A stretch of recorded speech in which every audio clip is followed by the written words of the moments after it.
সমাজে কিছু ব্যক্তি যারা সুদ খায়, এরকম কিছু ব্যক্তি আছে যারা মসজিদ পরিচালনা কমিটিতে যুক্ত থাকে, এদের বিষয়ে কি বলবেন? নতুন বাংলাদেশে অন্তত আপনাদের একটা সংস্কার করা দরকার, আমাদের একটা সংস্কার করা দরকার। মসজিদ কমিটিতে কোনো সুদখোর, ঘুষখোর, 2 নম্বর হারামখোর মানুষ থাকতে পারবে না। আল্লাহর ঘর পরিচালনা করবেন কারা? আল্লাহ কোরআনে কারিমে বলেছেন, ইন্নামা ইয়ামুরু মাসাজিদাল্লাহি মান আমানা বিল্লাহি ওয়াল ইয়াউমিল আখির ওয়া আকামাস সালাহ ওয়া আতাজ যাকাহ ওয়া লাম ইয়াখশা ইল্লাল্লাহ। আল্লাহর ঘর আবাদ করবে যাদের মধ্যে ঈমান আছে, যারা নামাজ কায়েম করে, যারা যাকাত আদায় করে, যারা আল্লাহ ছাড়া কাউকে পরোয়া করে না, মুত্তাকি পরেজগার। এখন মাংসপেশি দেখে, বাহুর জোট দেখে, টাকার জোট দেখে মসজিদ কমিটির সদস্য করা ঠিক না।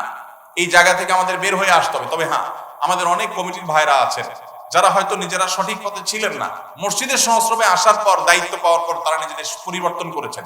তাদেরকে অবশ্যই আমরা সাধুবাদ জানাবো এবং মাথার উপর তুলে রাখবো। এবং যারা এখনো সংশোধন হন নাই, তাদেরকেও আমরা বলবো আপনারা সংশোধন হয়ে যান, পরিবর্তন তো করার দরকার নাই। কিন্তু নিজে নামাজও পড়ার খবর নাই, মসজিদ কমিটির সভাপতি সেক্রেটারি চেয়ার দখল করে রাখবেন, এটা কোনো অবস্থাতে মানা যায় না।